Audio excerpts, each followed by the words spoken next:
Okay, so here's my walkthrough for creating a shape in CSS. What I want to create today is a Wi-Fi shape, the Wi-Fi symbol that you see on all your devices. So we're going to start off and make start off with our HTML and just make a container, and we're going to call this Wi-Fi. We're going to make a Wi-Fi symbol. So say that, and there we go. That's our class container right there. So with this, we need also to define the class of Wi-Fi here.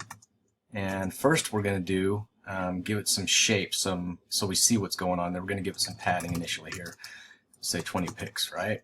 Okay, and we also want to see that something's going on, so let's just give it temporarily, we're going to give it this background color,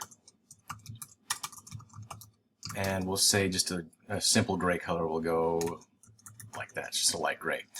And so with this, we see that the shape is down at the bottom there in the rendered window, but it's taking up the whole width of the space available.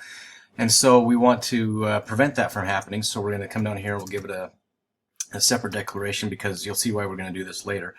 But we want to give it a display of inline block, so that it only takes up what it absolutely needs. And so with this, we want to start our shape, and we're going to do the shape mostly with borders here. And so we're going to declare a border, and so we'll say border 60 pixels, because it's you know, the Wi-Fi has some nice, the Wi-Fi symbol has some nice space to it. So 60 pixels, and then we'll give it a double border and give it a color, another gray color. We'll say it like that. So there we go.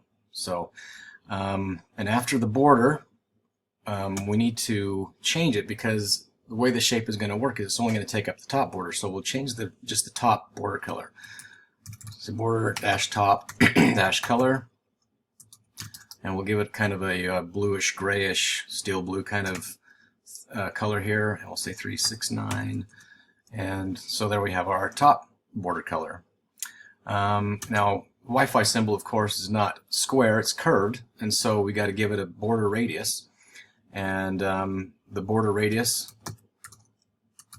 is going to be 50%. So 50%, as we know, will give us a great curve, and even if we make the size of the shape bigger, the curve won't get any bigger than 50%. So that'll be perfect for us.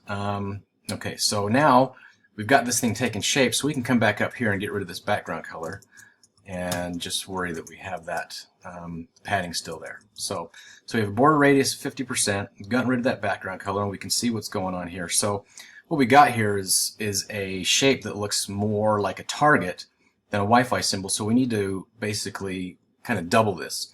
So we're going to do a pseudo element, and we'll say Wi-Fi before. And so the Wi-Fi before is going to give it kind of double this basically, but it hasn't done anything yet because there's no content there for Wi-Fi, the Wi-Fi before pseudo element to act upon. So we got to come down here and say Wi-Fi before and give it some content.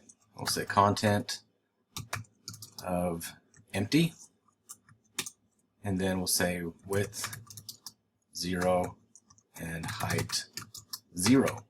Okay, great. Now you can see that our Wi-Fi symbol is pretty much there. The only thing we need to do is just change this border color to transparent. And there you have it. It's a great Wi-Fi symbol, and all done with CSS and mostly borders. There you go.